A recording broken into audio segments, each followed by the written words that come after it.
Oh, I forgot my glasses. I'll be back. Wait for you. Yep, 3 minutes. You can start.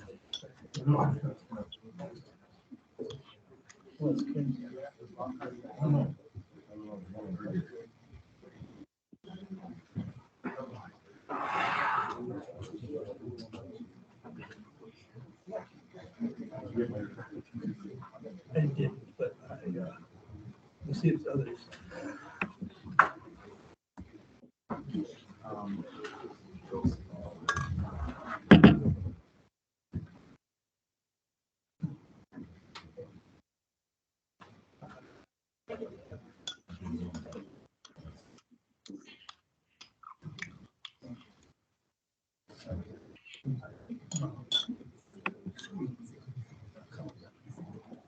I said that everything. No. It's 100%.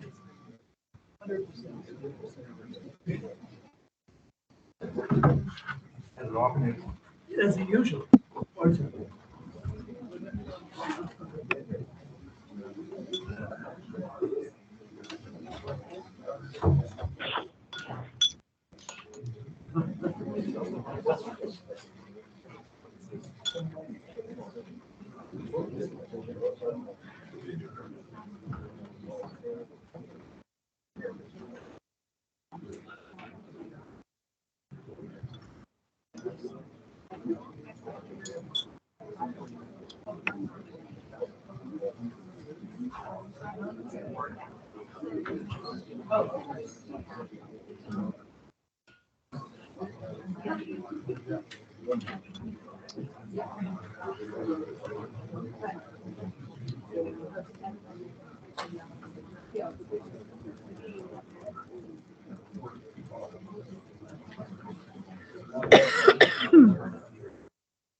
There you go. All right.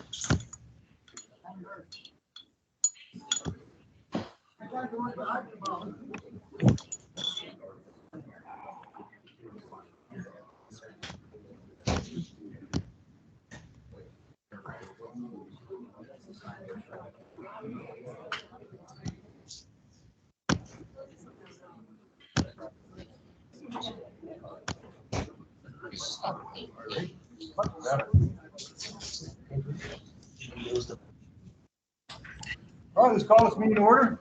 It's a little after 7. First on the agenda, flag salute. Pledge allegiance to the flag. Any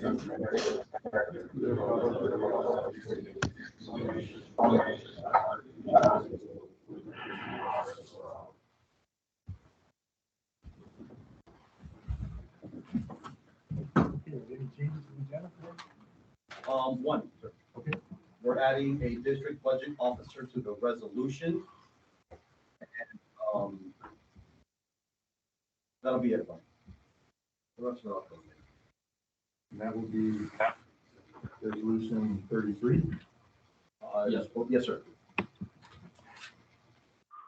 Anything else? Gary or Mark? Nope. Okay. So next on the agenda is public comment. So a couple things. We have a big crowd tonight. A lot of folks that haven't been here or haven't been here in a long time. So just quickly some ground rules so we can move this along. What we do with our meetings, we set aside 30 minutes total. We have about 10 people. So What we need is everyone to be just pretty expeditious about the comments. A couple things, also is that public comment is only allowed during public comment period.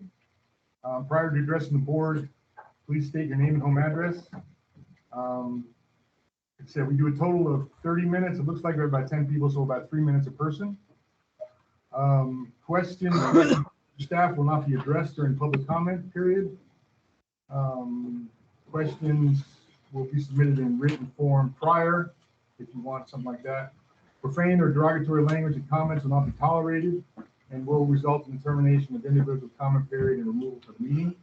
Disruption of any public meeting by audience members will not be tolerated and may result in individuals being asked to leave the meeting. And with that, I have a list for folks that have signed up. First on the list is Kyle Milton. You want me to speak here? Sure, that'd be best. Kyle Melton, 33950 Young Road, St. Helens. On January 10th, 2023, CRFR Board of Directors meeting, Chief Medina spoke for over 30 minutes about various items. During this time, he made statements that were outlandish and untrue. He announced a budget shortfall and pointed fingers at everyone but himself for this deficiency. He was disrespectful to the Board of Directors and the taxpayers of CRFR. As he raised his voice and used aggressive mannerisms, his behavior prompted me to do a public records request and research his work history. I submitted a public records request to CRFR in January to attach all 5 of the board members to this email. The public records request was a request for CRFR financial statements, redacted W-2s, hostile work environment investigations, fuel consumption records, credit card statements, and more. CRFR informed me that the public records request would cost myself, a CRFR taxpayer, just under $2,000. I made the outrageous payment of $2,000 because I believe the price tag would deter me from submitting my request. Over 2 months later, I received only a third of the public record request. In January, I also requested public records from agencies outside of the state. I requested Chief Medina and Chief Sanchez's work history from Hollywood Fire, Village of Tequesta Fire, Pembroke Pines Fire, Flagler County Fire, and Palm Beach Fire. These are all the organizations that Medina and or Sanchez were employed prior to being hired with CRFR. These requests included 29 documents and over 80 pages. The Village of Tequesta returned the requests within 24 to 48 hours. All the other Florida organizations returned the records no later than 8 working days. The total bill of the public records request in Florida was just over $14 for all organizations. These are not organizations I have ever paid taxes to, nor have I ever lived in their state. The partially fulfilled public records request included Chief Medina's credit card statement that presented over $20,000 in meal purchases. I asked for receipts and meeting notes for each purchase. The CRFR informed me these purchases were all team building in nature and no receipts were provided. The request also included moving expenses of $5,570.53 paid by our CRFR taxpayers for Division Chief Sanchez, Chief Medina's friend from Florida, to move here. It is outrageous that I, as a taxpayer, Columbia County, was charged $2,000 for an incomplete record request to find that the district has been so frivolously spending taxpayers' money. By the looks of this document, were actually included in my public records request, it does not appear that the value of $2,000 of taxpayers' money is there. Due to my public records request not being fulfilled fully and in a timely manner, I'm asking for a full refund of the $1,999.35 that was paid on January 30th of 2023.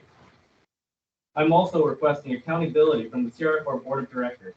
The 5 of you were elected by CRFR taxpayers to oversee how CRFR monies are spent and held to the district with a goal of keeping emergency responders and emergency response units responding when in need. Thank you. Can I add this to the minutes? Sure, you can leave it on the table or give it to Dave. What's the table? Right here. Okay, next is Aaron Peterson.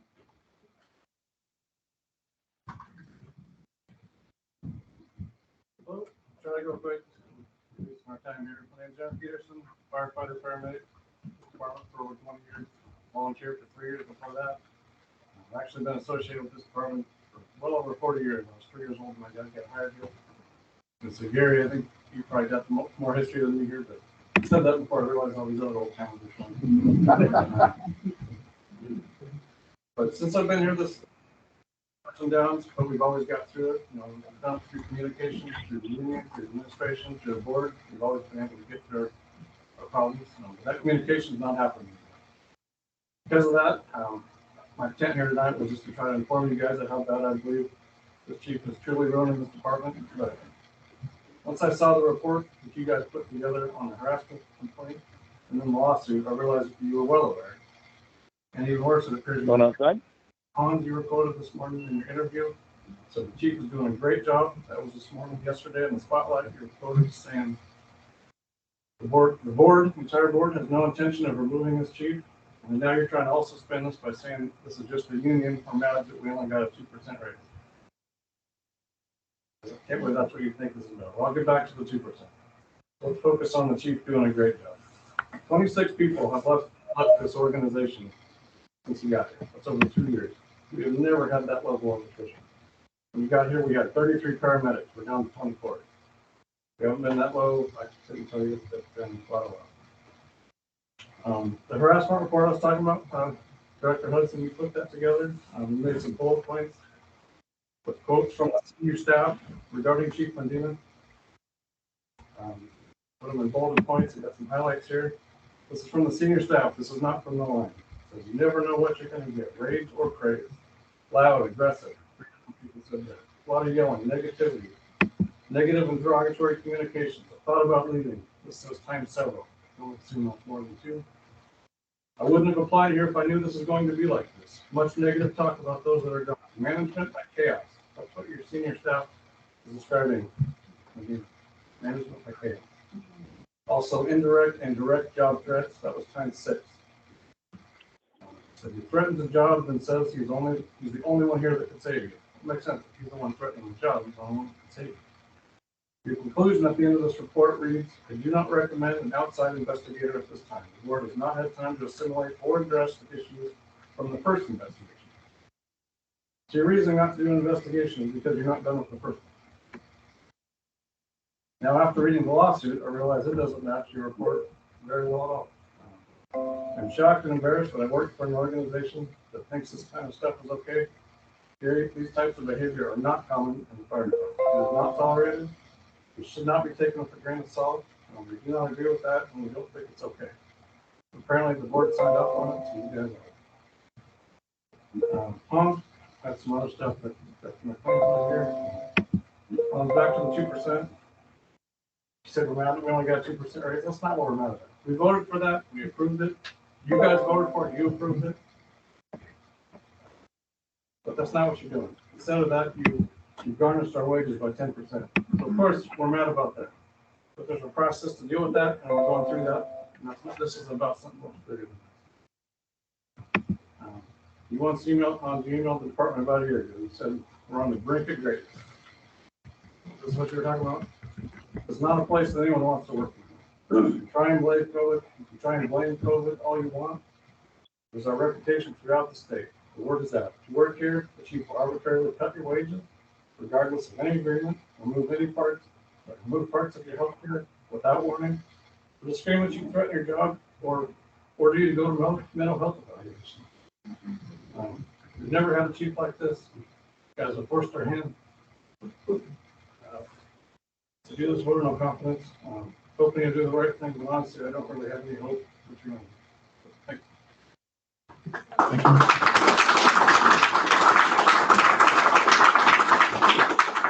Okay, next is Patrick Kiss.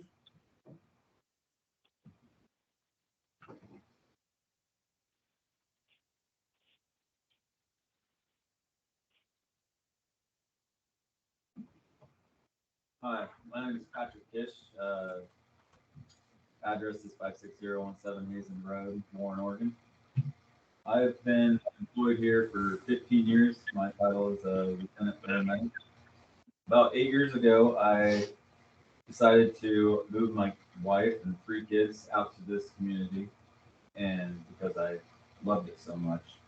And then about 3 years after that, I convinced my wife's family to move out here.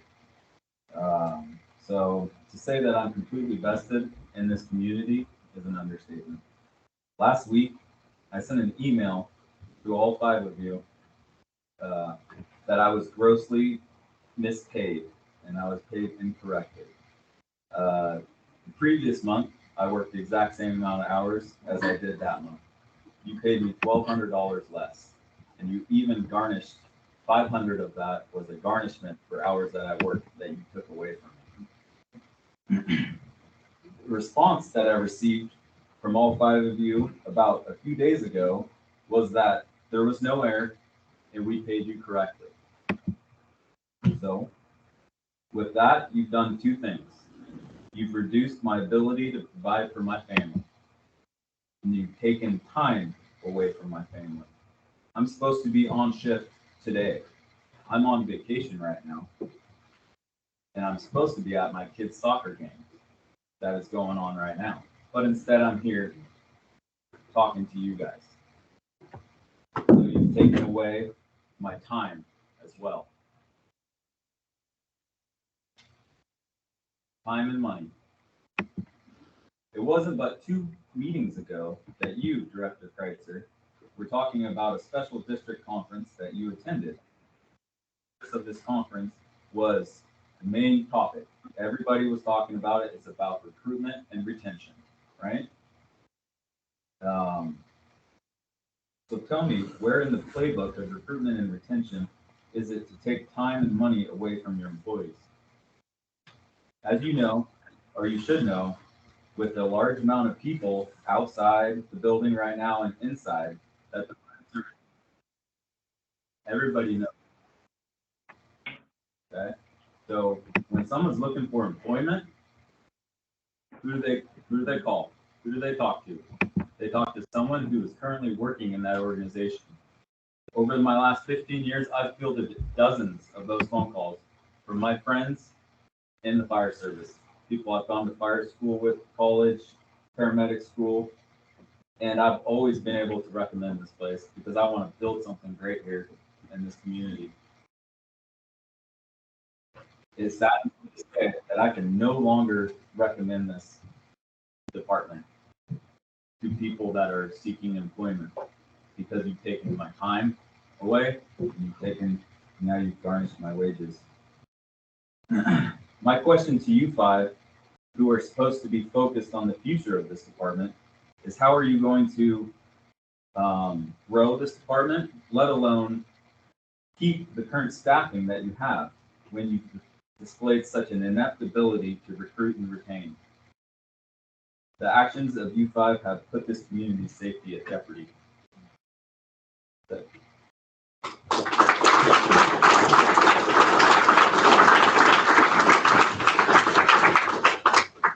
Okay, next on the list I have, and I'm hopefully don't get this too wrong, Quanto Curiel. Can't say it to me. Don't worry about it. All right. I understand. All right. Good evening. I'm here as the taxpayer first, firefighter second. I have heard that the board and administration would like to see CRFR run like a business. Okay, so you're running a business with my tax dollars.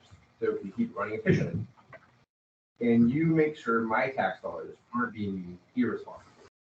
Looking through the FOIA documents that Melton was able to get for the last 2 years, doesn't look like you are.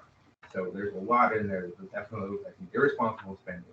If it was being run efficiently, why would you lay off someone who's being paid mostly by a grant, hire a private company to do part of that job for a similar amount of money, and they can only be part of what she was doing? There was $500,000 for an administration remodel that came out of our general fund. 2 people who managed the budget beforehand had advised the administration that it was not feasible in our budget to perform a large remodel without requesting a bond from the taxpayers like myself. We did the remodel anyway. Now, after ignoring them, I'm being told that you're having a difficulty. So to combat that, you're hiring more EMT firefighters. Our EMT firefighters, good for your budget, bad for emergency response in the area though. We are far away from hospitals and we need paramedics because you have a long transport. If it's me and another paramedic in the ambulance, then we can pull over, perform ALS procedures, RSI, stuff like that. If it's me and an EMT, those become dicey and I have to do other things like not intubate a patient than is required. Now, I want my tax dollars to improve the emergency response in the county where my home is and where my family lives. How does an administration remodel make my family safer? My only comment as a firefighter is this though. At no point did the union ever complain about a 2% COLA. Our complaint has been that we signed a contract, you signed a contract, and now unilaterally, you guys are not honoring the contract, right? So the contract we signed was for a 2% COLA raise and our 10%. You removed our 10% paramedic stipend, making it not very agreeable for paramedics to work out there. So no one's going to move out here and work. We don't want any extra money. We just want the contract as it was signed. So for board member 5 to say in an interview that we are complaining about a 2% COLA raise is completely disingenuous. So if now you've realized that the budget can't afford to pay our contract, that's a totally different conversation. Definitely puts a nail in the coffin of running public safety like a business. Public safety entities need to be run with the first priority being public safety.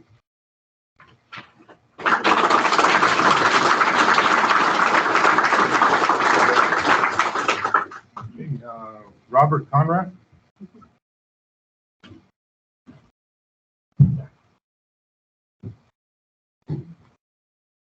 Good evening. My name is Robert. I'm also district. I do my Region 5.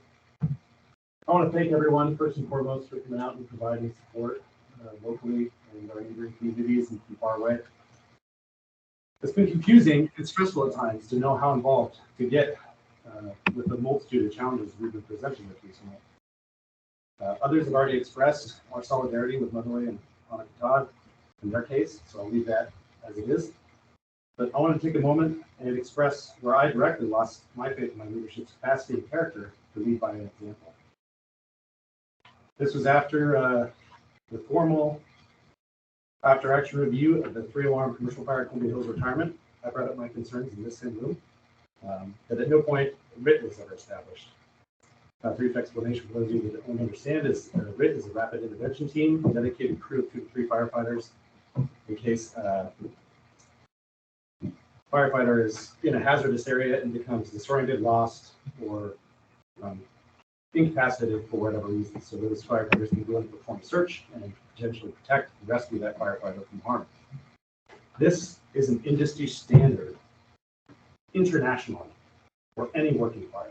It's not just something that's done on big incidents. It's not just done to check a box.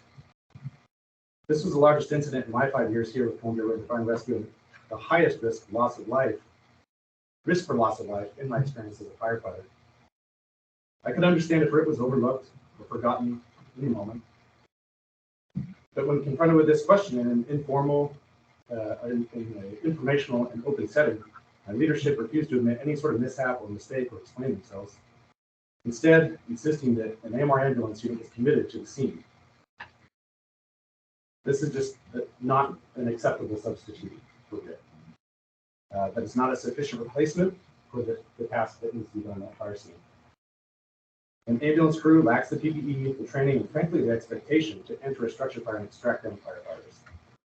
This is one example of refusing responsibility, reflecting members' concerns, and disregard for industry safety standards. These are painful times, and drastic changes sorely needed, unfortunately. Thank you for your attention and all of your support.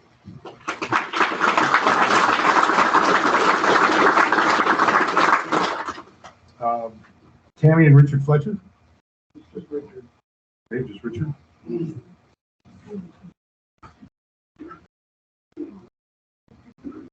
All right, I don't have handouts this time.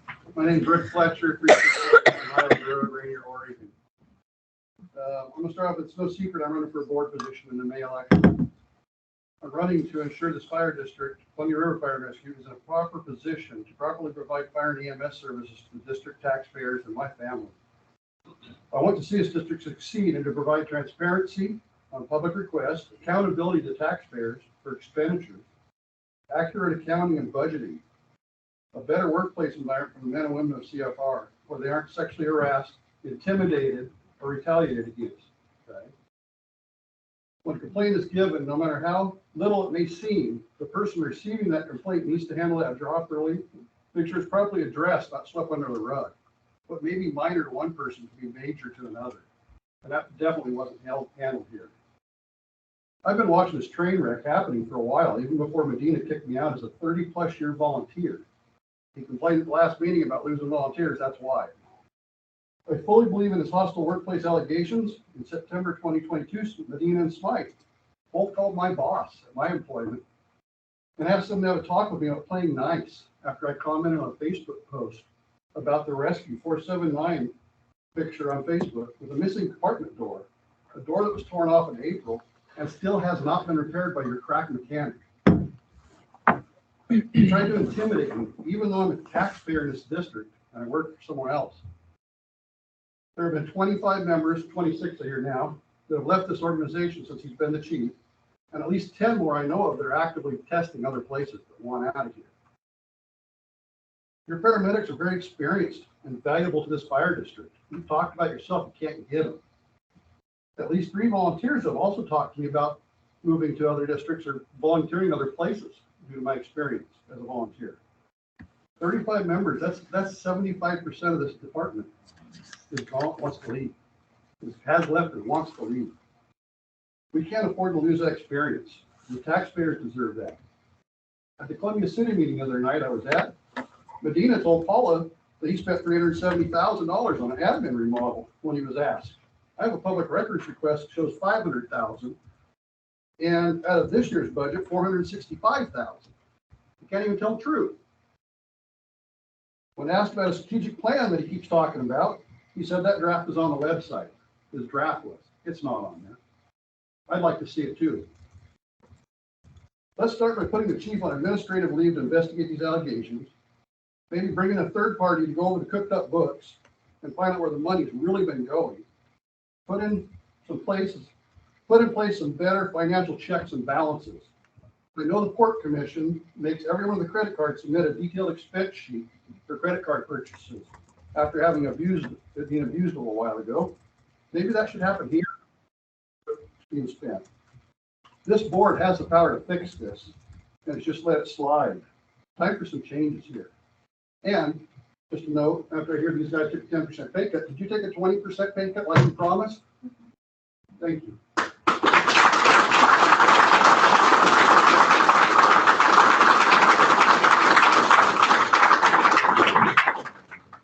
Okay, next we have Susan and Alan. Yeah, no stop, just Alan. Okay. Do you mind coming? Yeah, sure. Thank you. We have Stacy Ross.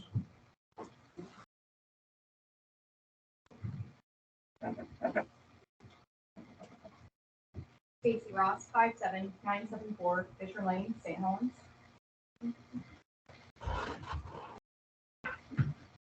The lack of action regarding our current fire chief is disheartening and honestly terrifying. There is no place for sexual harassment in our workplace, ever. As a parent, I tell my children they can be anything they want to be, as long as they are kind and treat people with respect. If my daughter becomes an emergency responder, I would hope that she would never have to endure sexual harassment. That is appalling. And I also have a son. I would hope that he would never think that because a woman works in a male predominant place, that it is okay for him to treat a woman like that. There is no free pass to treat people with disrespect.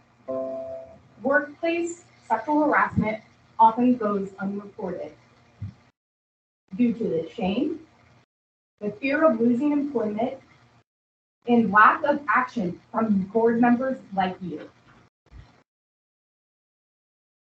When will it stop? It doesn't stop with workplace. When is it ever okay? Is it okay if it's a patient? Is it okay if it escalates past sexual harassment to assault? We want answers, and as a taxpayer of Columbia County and Columbia River Fire and Rescue, I demand answers and demand that you immediately take action and ask for Chief Medina's resignation. Thank you.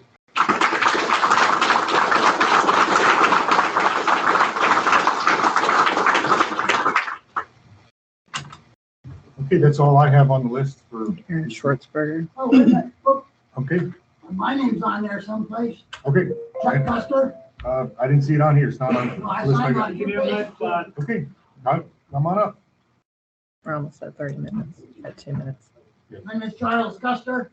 I live at 455 Great Cliffs Court, St. Helens, Oregon. I remember this board of directors, the last chief that you hired was a combination thing in Scappoose. And one of the board members here made a statement that we hired him to shake up the troops. That was a quote. We hired him to shake up the troops. I was union president for 10 years. I didn't appreciate being shut up.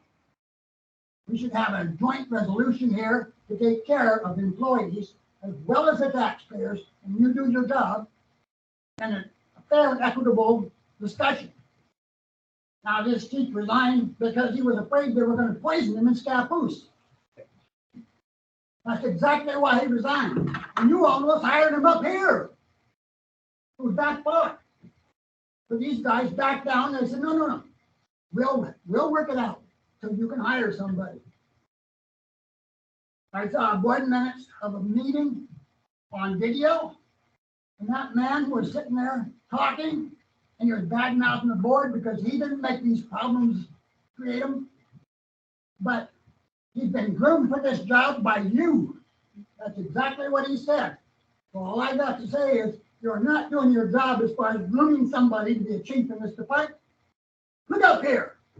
We've got 9 chief officers, a span of control of 4.333. We got 36 firefighters and 6 EMTs. Oh my God, they've almost got less span of control than a firefighter, a lieutenant judge or something like that. And then I hear that there's possibility of falsification of documents in civil service as far as hiring. Well, I'll take that up with Civil Service Commission because that's the state statute that says falsification is a bad deal. You're not supposed to do it. So I would also like to see the credit card procedures on how you can spend money with my taxpayer dollars on credit cards. I don't know where I get that, but I would like to see it. And I had 2 people that yielded me their time. So if anybody's got any questions, I'll be more than happy to answer anything I can. You know, TDF&R, we had no battalion chiefs ever show up on the fairground and go in the building, in the ditch, in the clinch, anything else.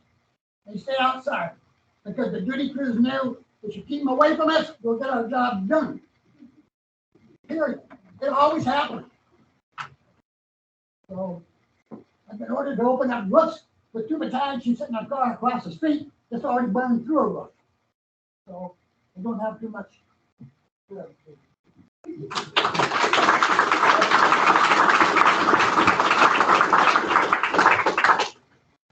I was on the list for St. Kate When'd you sign up?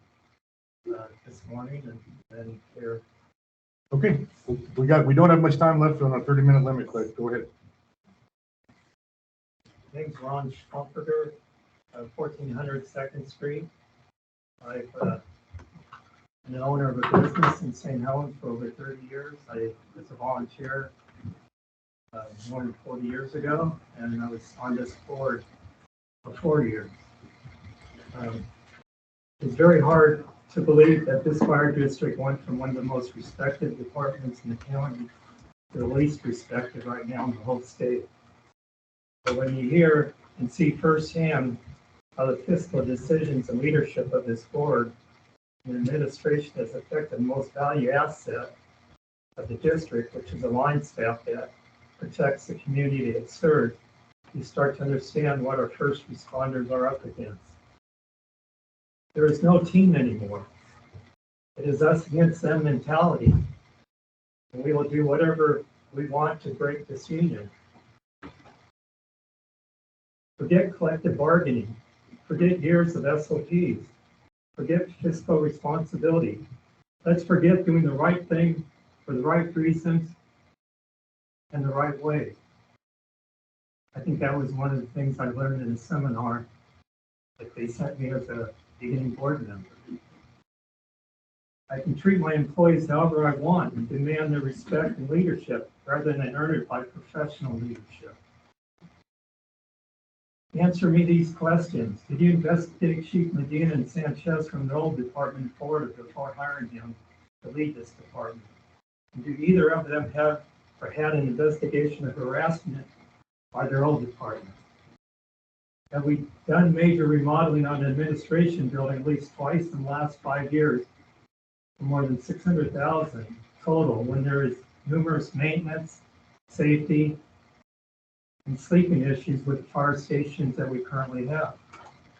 Have we spent a considerable amount of money on updating pickups and administration vehicles with custom paint, wheels, brush guards, etc.?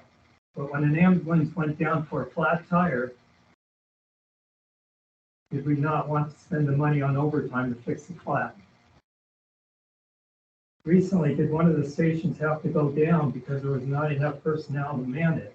Yet you want to build a new station, we can't even maintain or manage our current station. In the collective bargaining agreement, with a contract not signed for a new pay structure, and then this administration decided not to follow it. I've been in the insurance business for 30 years, 40 years, and when you sign a contract, it's a legal and binding, and you have to follow it. If the district paid to have 5,000 moving expenses of Division Chief Sanchez from Florida, and then promote him to Division Chief without requiring the posting of the job and prior experience needed for this position. There was no confidence vote approved along with an open lawsuit filed by more than one prior employee, where there is a number of items that should require the individuals involved be put on administration leave. I would hope that this district learn from prior mistakes and do the right thing, the right way, for the right reason. Thank you.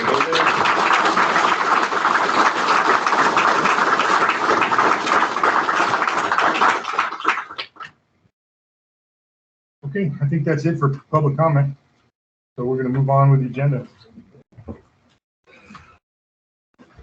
I'm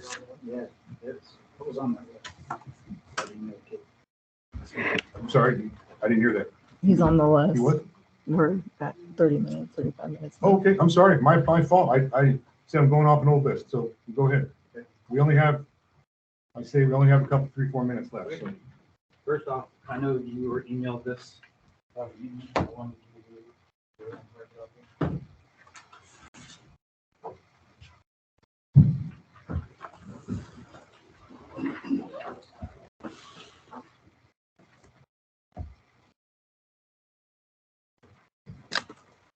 He was here in Strasburg, address PO Box 1151, St. Helens.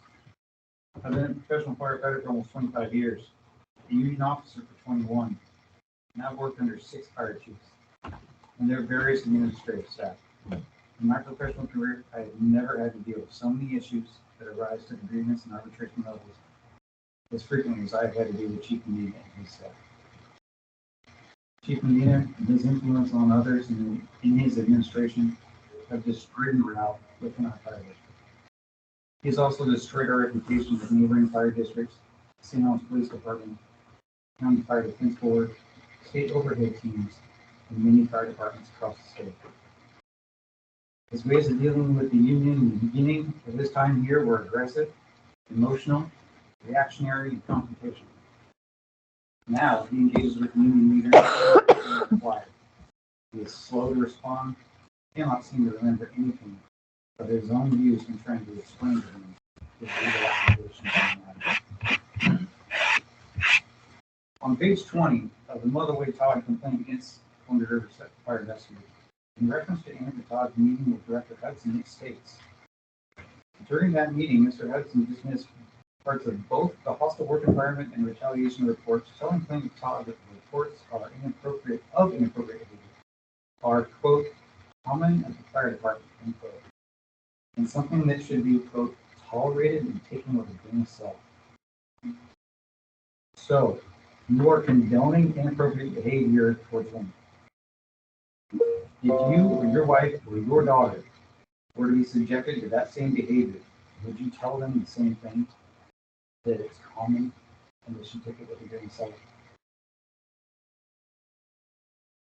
Mr. Hudson clarified that while yes, he, referring to Chief Medina's inappropriate behavior towards Merritt Nelson and Annika Todd's previous complaint, engaged in those behaviors because they were not, quote, sustained for a long period of time, unquote.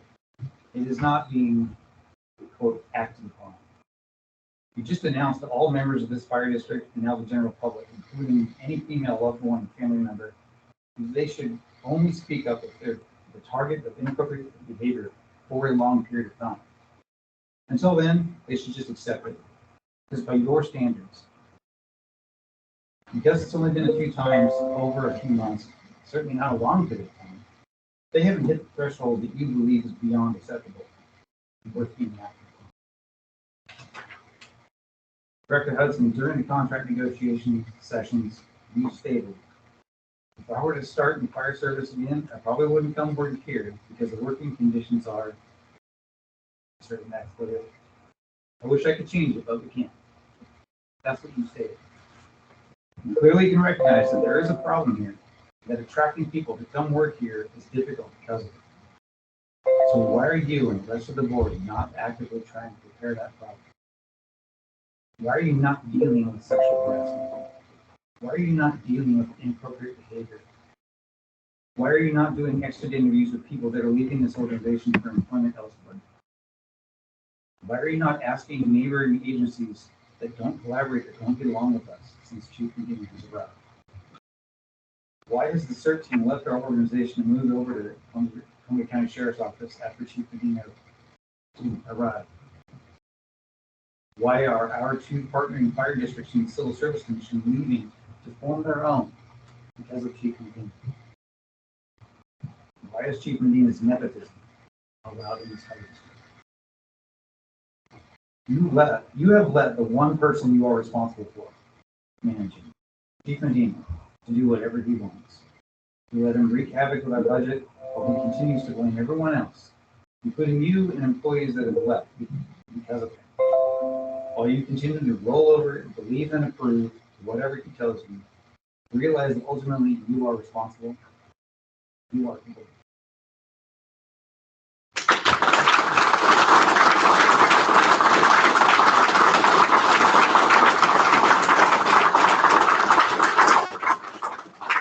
Is there anybody else on the list? Okay. All right, now we're done with public comments. Okay, let's move on to correspondence. I don't put in our packet today. We'll move on to the consent agenda. Let's see. So we have in the consent agenda minutes. We have we've got the cash flow analysis, and I believe we also have the checks as well.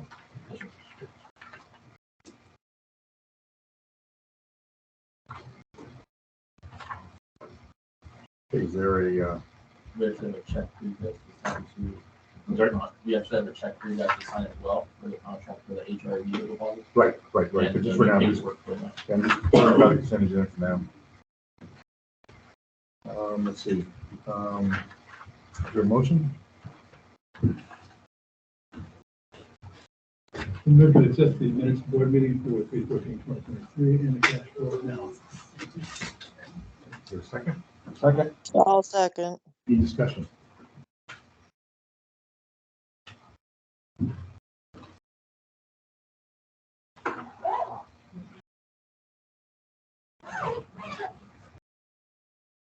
So I guess I'm seeing these checks. And never seen this before. And the writing is so small, even with my glasses, I can't read them. So I have no idea what the checks are for. Is this a change in how we do things? No, sir, this is actually a printout directly from the Bank of the West statement. This is how, I mean, if you would like to come and we can bring them up and you can look at them anytime you want, but this is a printout directly from the Bank of the West statement. And why is the change? What do you mean change? This is how. We've never had these before. Oh, actually, Director, President asked for attaching it as well. So, Okay. he asked for it, so I attached it as well. And this locks in with the expense line, which is the Check paid. checks paid amount, Yes, sir. 364, 722.79. Yes, sir. And it shows where every check went. Right, so I asked for that because now then we have the list on the cash flow lists, all the electronic payments. And then we have all of the payments out that were kind of lumped in with the check.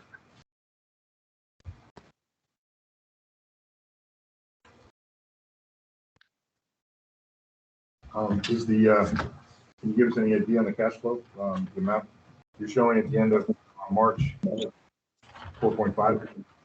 Yes, so previously in all other years before I got here, there was just what I presented from Financial Edge software. Right.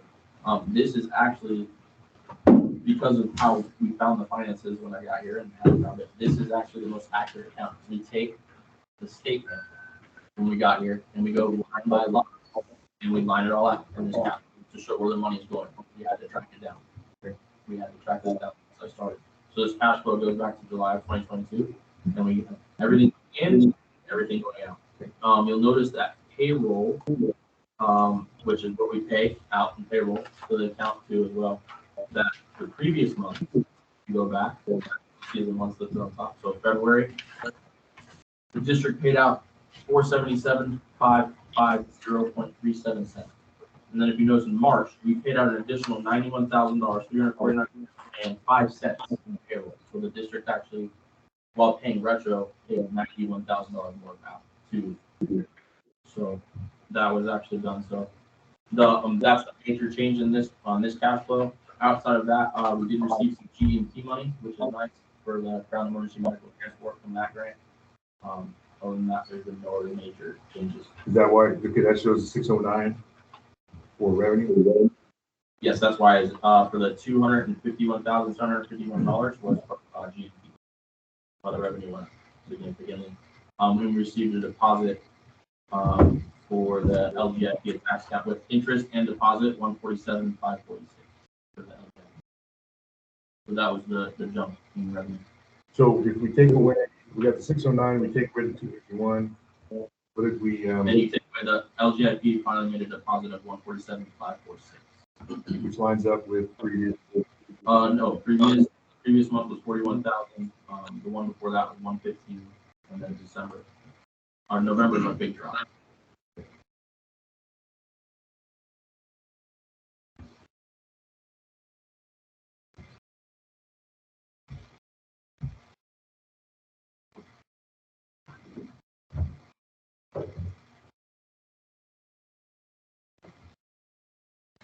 Any other questions?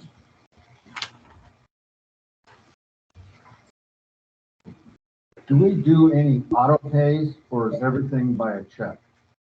No, so before I got here, some stuff was set up on auto pay, but for the most part, unfortunately, the way it was set up, and we haven't changed it yet because the department is doing an audit with the state, like it's as is required every year.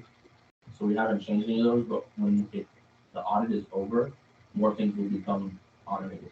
The unfortunate thing too, before I got here too, is the financial system that has been here since 2011 was not linked to the bank account, and now it is with U.S. Bank. So yes, it's linked checks, which they've been doing for a decade, but we can't change that until the audit's complete.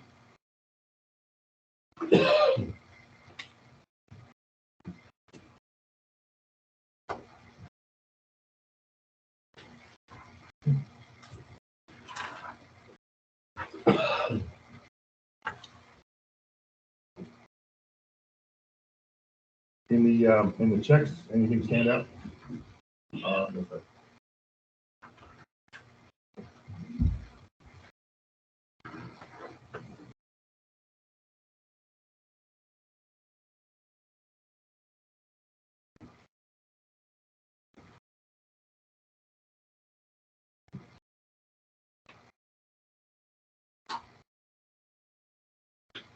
So, okay, any further question or discussion?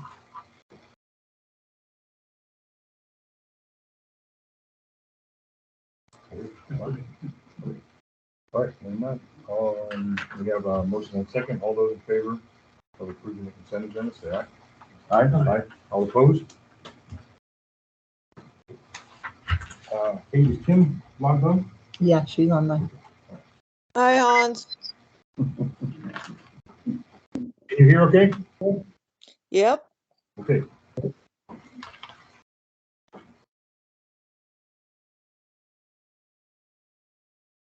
Okay, next on the agenda is Chief's Officer's Report.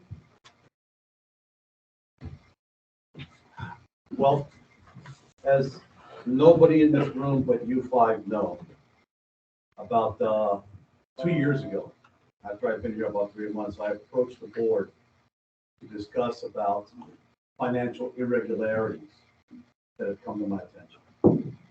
Those financial irregularities were, it was hard to be specific as to where they were because of the document keeping, the way it kind of worked out. I can tell you that by all means, the financial situation when I arrived was a circus. And as such, it took a very, very, very increased amount of labor to be able to untangle this. Now, the last time that we met, which was last month, one of the things that I talked about was our financial issues. I can't print money. It is what it is. I'm a taxpayer of this county also.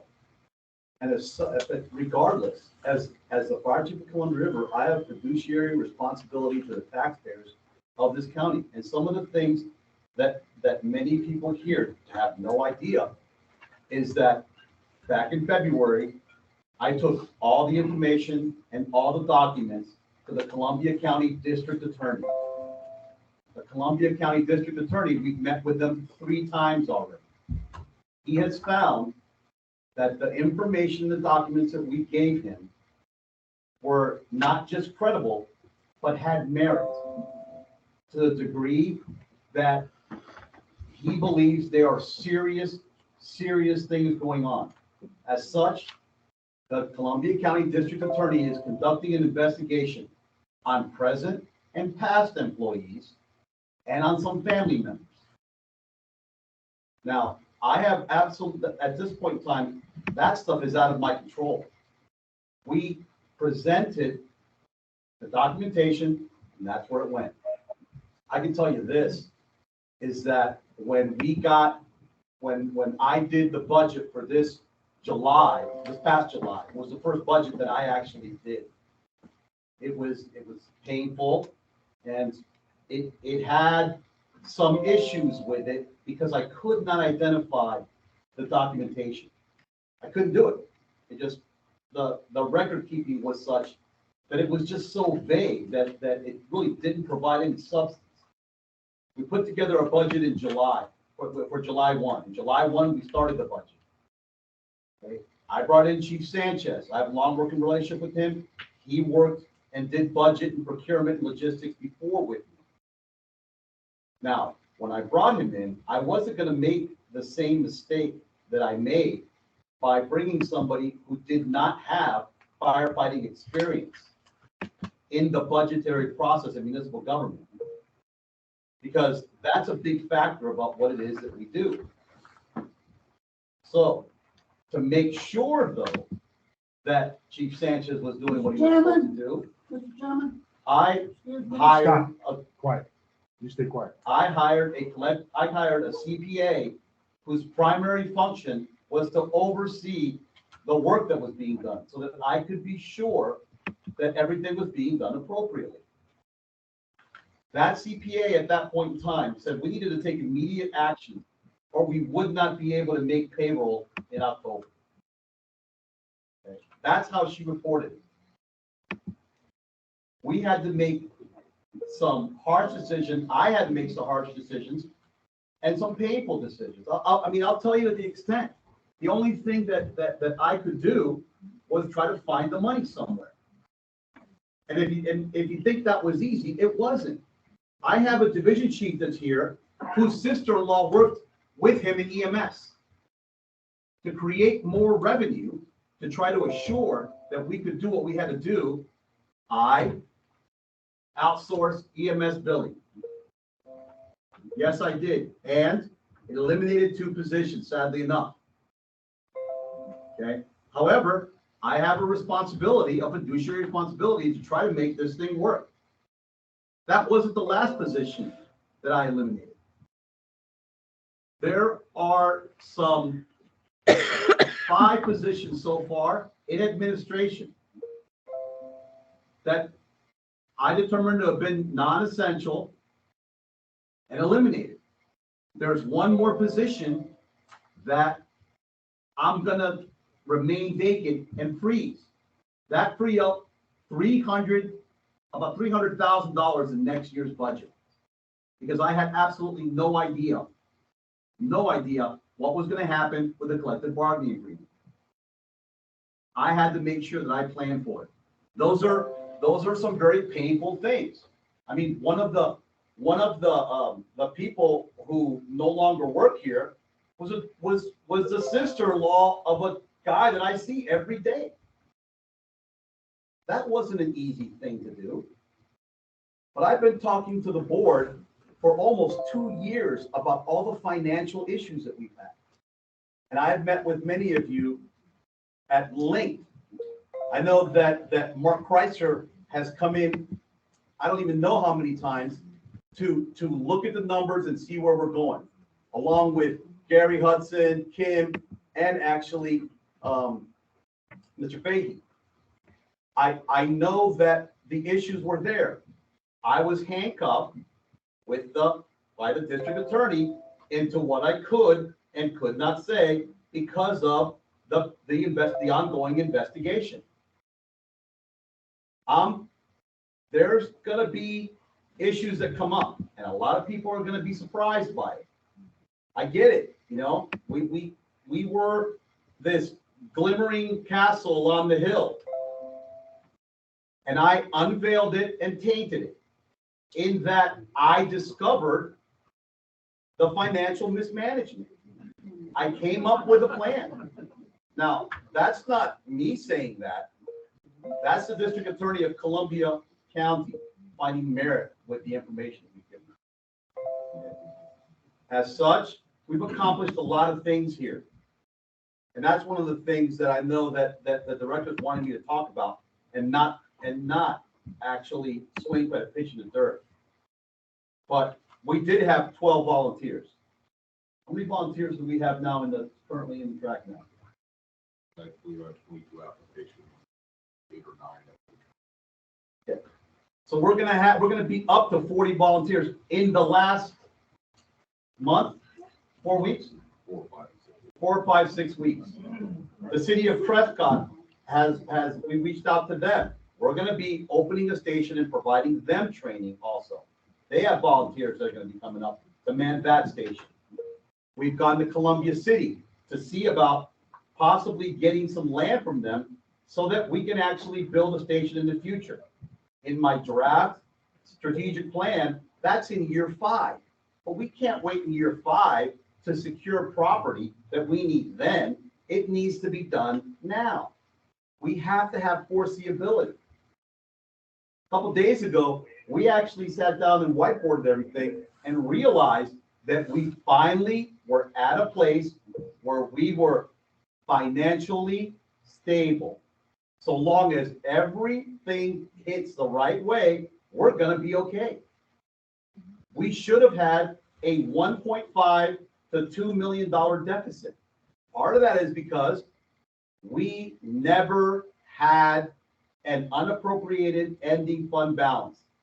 Oregon state statute mandates that, mandates it. There are so many Oregon state statutes that have been overlooked prior to my arrival. That's the way that it is. Oregon state statutes are laws. So in a way, we've been breaking them. We have a plan. We've addressed it. We're doing what we need to do to bring this organization into the next level. Okay? That's the goal. That's the goal of everybody here. But I can tell you that everything that we do is to try to do the best that we can to manage with what we have while being responsibly, fiscally to the taxpayers of this district, to the constituents. I am incredibly sensitive to that. I would have wanted this to be a lot different, but some of the information that you're getting is coming from one direction. And I understand that too, because that's how you get support. You get a bunch of people in the room, you remind them how things were, you paint a rosy picture, and then all of a sudden you tell them how bad it is. And then you point at somebody and you tell them that who's to blame for it. Okay? I get it. I get it. But I'm telling you, I've decreased administration. I've decreased spending. And that's the reason we've been able to make it. And it's proven.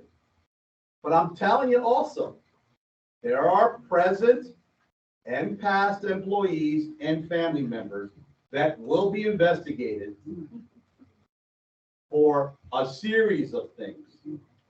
Now, I'm saying that because the district attorney has mentioned to me and allowed me to actually say that. Because I went to him and told him, you need to let me say something. Because this has been going on for 2 years. The board knows a lot of it. Now you know. That's all I'm using. Mr. President, there wasn't enough agendas. I'm just trying to figure out where we're at. Was that the chief's report to the board? Yes. Okay.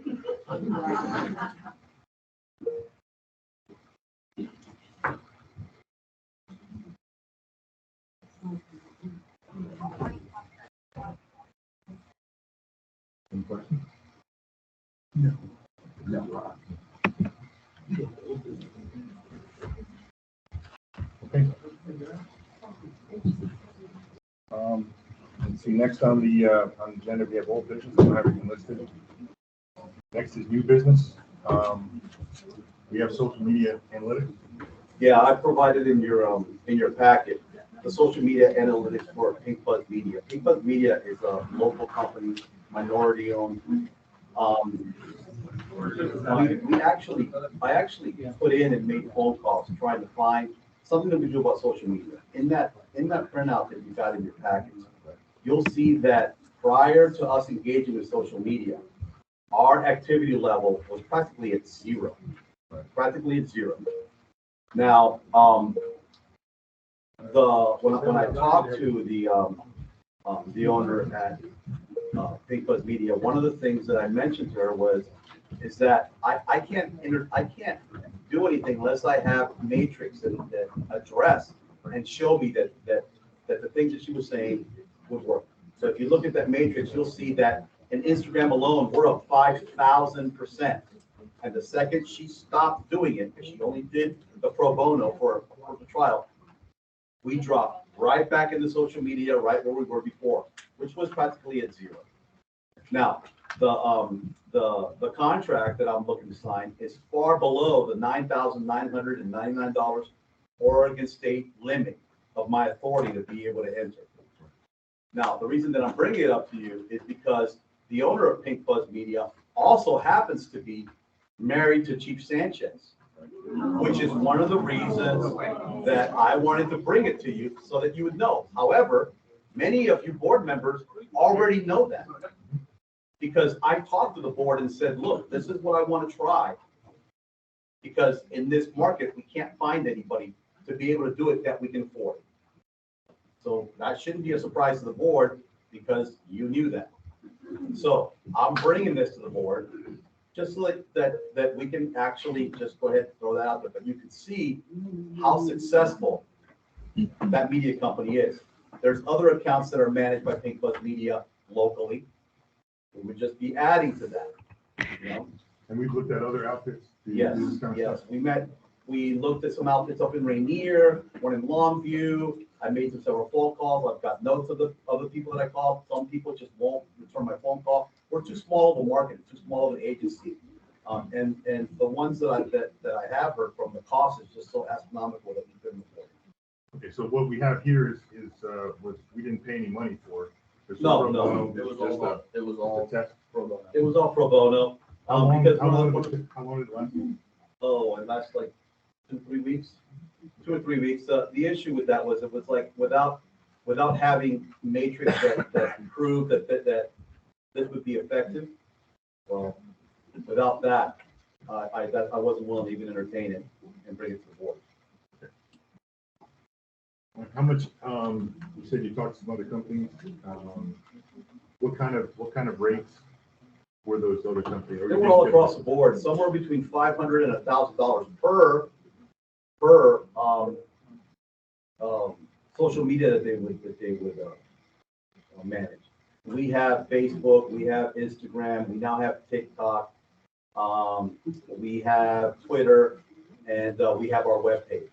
So that's 500 per, so that would be Per month now, too, per month. 500 per month for all of them or each one? Each one. Right. So, and then up from there to then to 1,000 per month. That's just something that we can't absorb. Okay, so when are you, this, I know we just did a test, and you're considering something more permanent or still thinking about it? We were, but since recently, Pink Buzz Media has withdrawn their interest in helping Columbia River. And I want you to know, we were so successful that actually CCOM Communication contacted us and asked us if we could help them with recruiting for their dispatcher position, because it's such a difficult thing for them to fill. And actually, we were providing that service to them free of charge also, or at least Pink Buzz Media was. Okay, so they've withdrawn their stuff for now? For now, yes, it's been withdrawn. But it clearly is effective, the activity is. The matrix are there. Okay. The proof is in the pudding. Okay, so you're going to continue to look for an entity? As best we can. One that we can afford. We don't have to go for bid for this and stuff, but let's go ahead and get 4 or 5. I'll put some good data down and stuff, and then,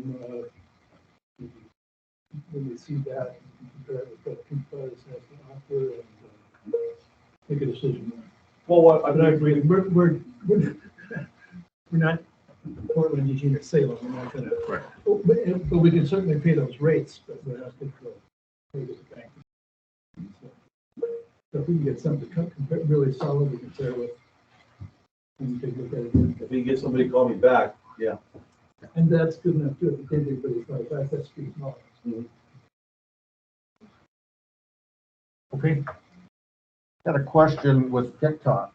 Given all the recent media attention about TikTok and the potential for problems with it, is that something that we want to deal with? Is that something we're bound by the federal government's trying to get out of TikTok? I don't know if that's the case. Well, that's up to the board. We can get rid of all social media if the board wants. I mean, that I leave that up to you. Tell me what you want me to do. I'm just thinking, with TikTok and all the issues that the federal government talks about, is that something that we should be concerned with? I think it's something we should look at. Absolutely. The other question I have is, I learned if we went from CRFR.com to CRFR.gov, we would have a more secure site. I don't have information about that. Yeah, I learned that. If we went to .gov instead of .com, it's a lot more secure site. So that might be something else to look into. That much. Thank you. Okay, anything else? So, we have some resolutions then, next on the agenda. The first resolution is a one-time release of funds for the MERP program. Sanchez? As you guys let me know, TA, the MERP portion, you guys said you were gonna release the funds as agreed upon, and it's just a resolution to release the funds. For the contract. So we need to go through this process again. I know we've enjoyed it so much. So we need a motion and a second and then a vote. Since I'm holding the paper, I'll go ahead and go with, make a motion for resolution FY -22-22-16, one-time release of funds for the MERP. I'll second. Okay. Any discussion? Okay, all those in favor, say aye. Aye. Aye. All opposed? I didn't hear anything from Kim. Sorry, my mute button wasn't working.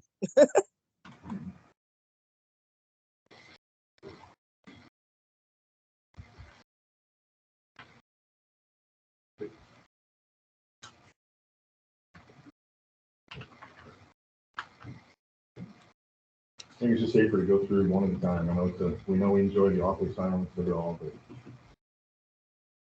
make sure we get it all done correctly.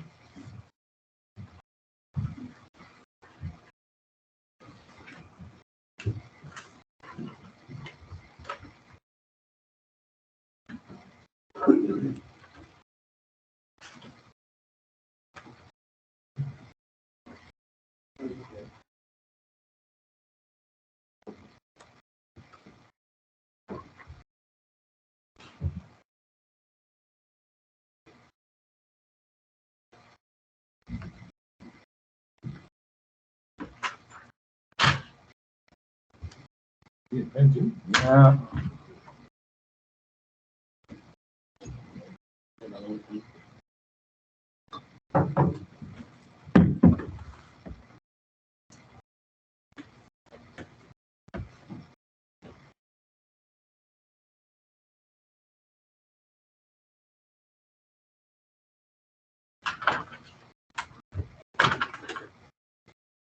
Okay, next. Next is the resolution for Paulson Printing. We're looking to try to do as much we can with local business owners. Paulson Printing has agreed to do things with us like our uniforms and our patches and keep them on stock so that we don't have to do it. It makes it a little bit easier to manage it financially if they're willing to do that for us, and they are, and they're local. So that's one of the things we'll follow with this. And it removes that overhead cost. You don't have to keep the inventory, you go and then have it printed on everything. They have all of that for us. The guys and gals will be able to just go in there with an approved PO and get their uniforms right there. That's great. How long is this for? A period of time of the year? So this is until you decide otherwise. Okay. And we can reevaluate it anytime. But this is just if the board would like to partner with the business here to keep taxpayer money in the county. We'll keep an eye on it, and if we have problems with the board, address it with the board. And then we can make a decision, that's what we want to do with resolution. I made a motion for resolution FY -22-22-29. Awesome.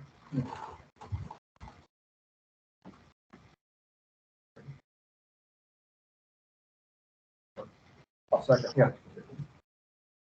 Okay, any further discussion? Did we go out and get bids from other community businesses that might be able to do this? So we were using previous businesses before, one of which they gave us a quote from that took literally 5 months to have a delivery.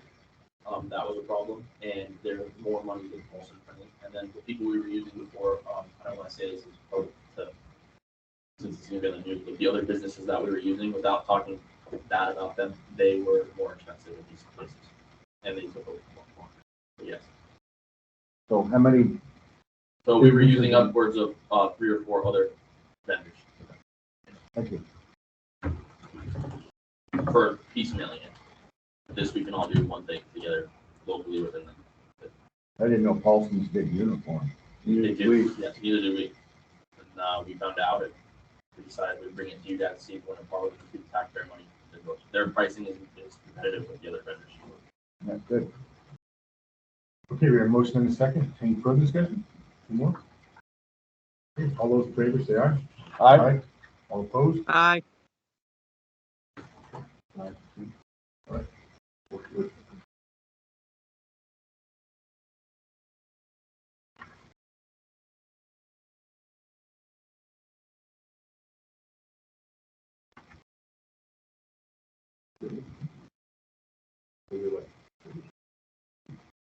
Okay.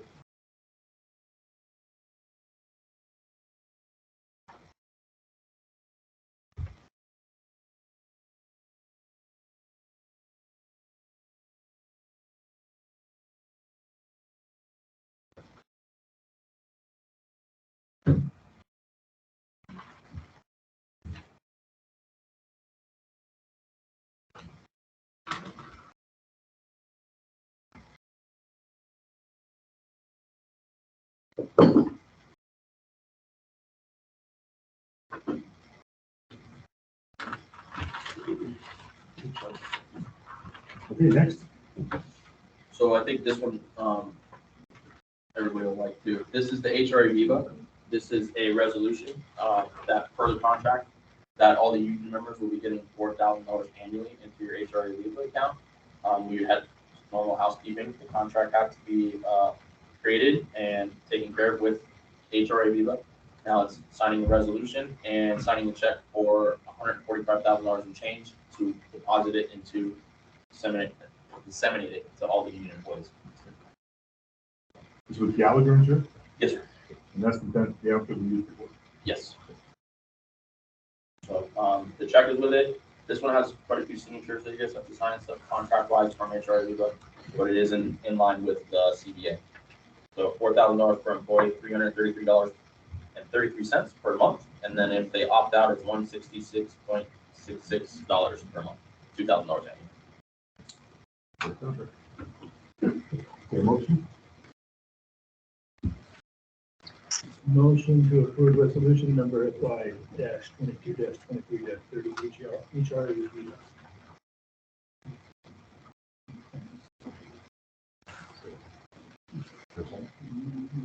Second, Any further discussion? did we do an RFP on these as well? This is their health insurance, and you guys negotiated that in the contract, sir. So the Gallagher insurance, that's where it's the same outfit we used before. Yes. That's the one. And the cost to us is just that the district pays this as a benefit. Right. So they benefit from us using When you money in put there. the Gallagher then disperses. Okay. Any further discussion? Motion and second ready. Okay, all those in favor, say aye. Aye. Aye. All opposed? Okay, 4-0, motion carried.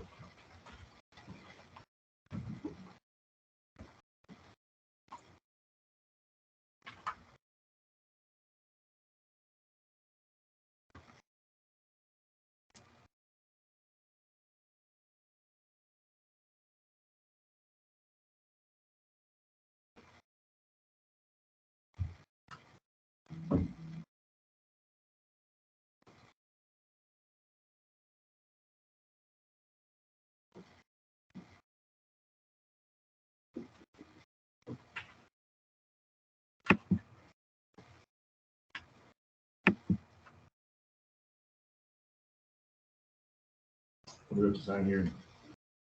It's just parts for the board. That's why I put the tab. Is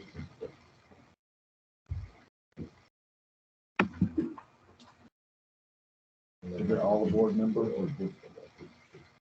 No, sir, just the president.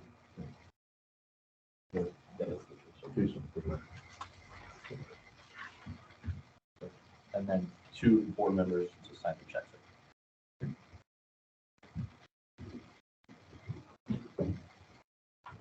Everybody's okay and things started. Yes, just want to make sure.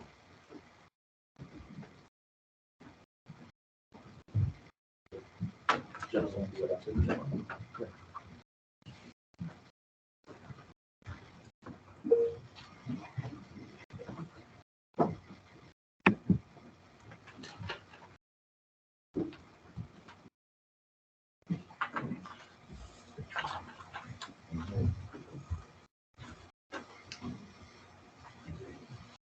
Okay, next one. Bob Evanson. Yes. That's for the bathroom remodel at St. Helens Stations. We do not have male and female separate, shower facilities and bathrooms and such with doors that lock. This is an issue that occurs, in a lot of our stations. We're working on trying to resolve that. Mr. Evanson is the architect that ended up doing some of the configuration for that and also for the outline building for the gym for the St. Helens station, so that we can actually move equipment down here and free up some more room up on the second floor. This is a one-time. Yes. Yes. Yes. Yes. One time.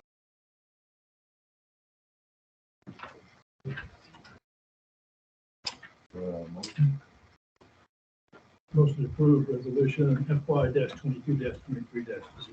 Architect Robert Evans. Second? Any further discussion? So, moving the, workout stuff, the old maintenance building, is that correct? Yes, sir. And will there be plumbing? I'm assuming there'll be a bathroom in there, a shower, maybe not a shower, but. Yes, sir. We're trying to do the best that we can, depending on costs and how that availability. So we're projecting out to see what we can do, but we couldn't do that until we had all the renderings and all possibilities of things being done. We had the building evaluated to see whether it would work doing that too, and the architect said that it was. A lot of the stuff is more the facade and things such as that. So we're going to do that because we can't do anything else with the St. Helens stations to generate more room. And their guys are a little bit cramped in there, especially up top. So it's the only way to do it.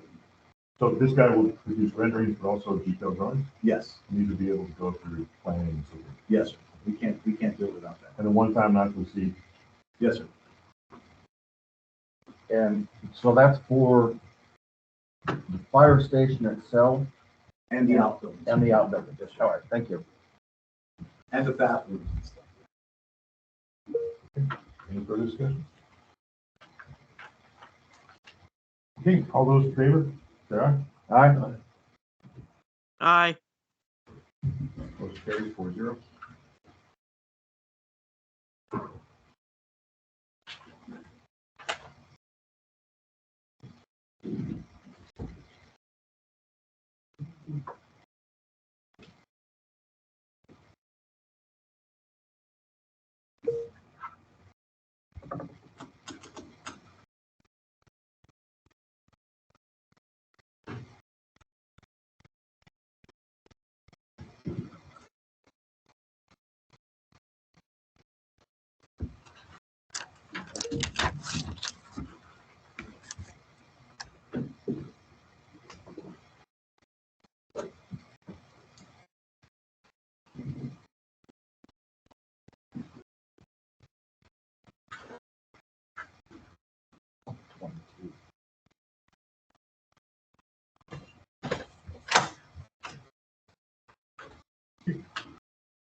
Okay, the next one is for the budget committee members.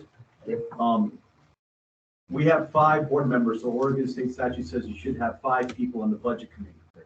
Now, I gave you all the names of everybody that applied. We had 6 people apply. Right. So you're gonna have to decide out of the 6, which 5 are on the budget committee. We can't take all 6. No, we can't, no. My intention was first to take all 6 or have one be an alternate, but Oregon State statute doesn't allow for that. Yeah, so. So we have a list of the names that. Yeah, the list of names are on there. All right, that's an interesting place.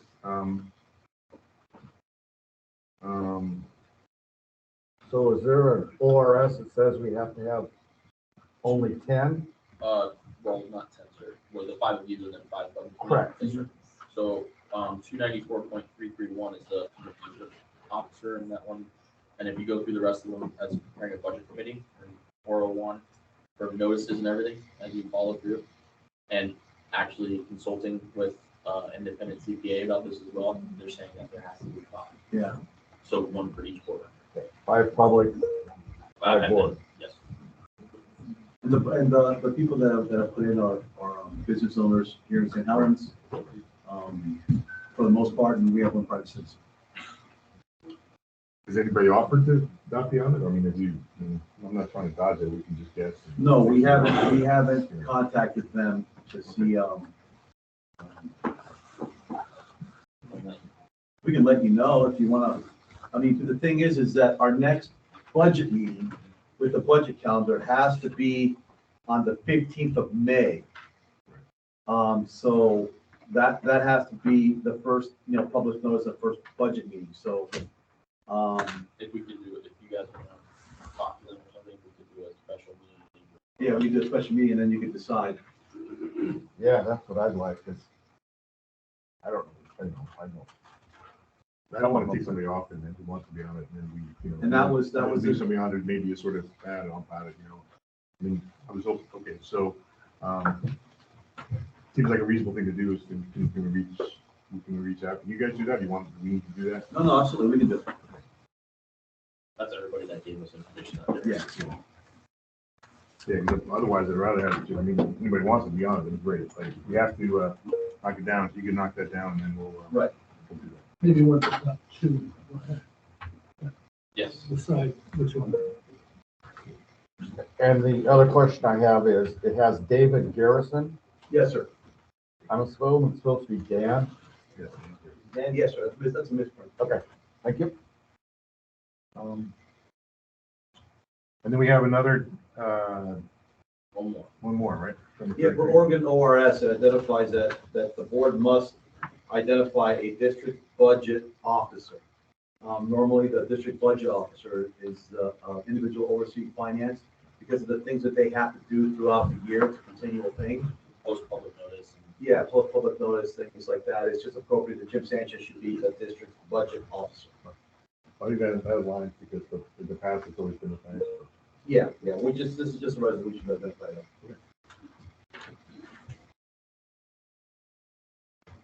So that's different than what the budget committee nominates. Completely different. Yeah, completely different.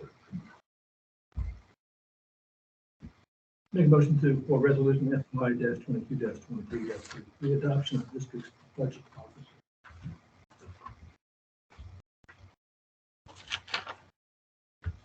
Second. Okay, any further comment or discussion? Okay, all those in favor, say aye. Aye. Aye. Motion carries 4-0.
That's it for resolution. Okay.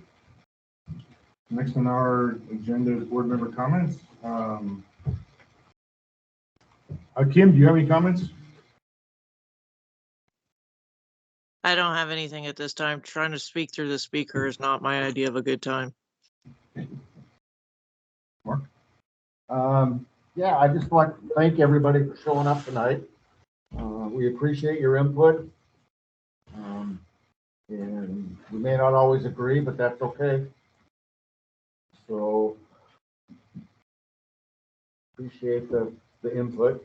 We had a board meeting for Oregon Fire District Directors Association last Saturday. And the conference is set for November down in Seaside. That's it.